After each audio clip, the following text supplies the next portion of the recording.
चला मग जाता जाता एक गेम खेळूया आपण. ठीक आहे. तर आज बुद्धीचा खेळ आहे. इथे 2 काड्या आहे. किती? 2.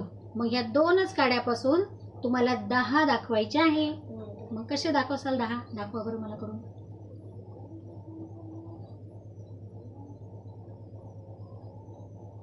काय आहे ते? एक्स रोमन अंकामधला. मग एक्स बरोबर कर. वाकडा झाला ना तो जरासा, तरी पण वाकडा झाला ना. एक्सची रेष सरळ कशी असेल?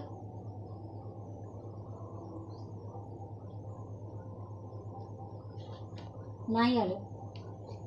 करून दाखवा. ते अधिक झालं. मयूर दाखव.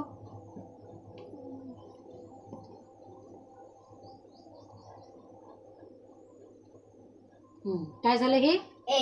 एक्स. कोणता एक्स झाला हा सांगा बरं? रोमन चिन्हामधले 10 झाले हे, हो की नाही? मग हे एक्स ची रेष अशी नसणार, थोड्याशा तिरप्या असतात. ही पण तिरपी आणि ही पण तिरपी. आले मग 10. मयूरने केले की नाही? मयूरसाठी जोरदार टाळ्या. रोमन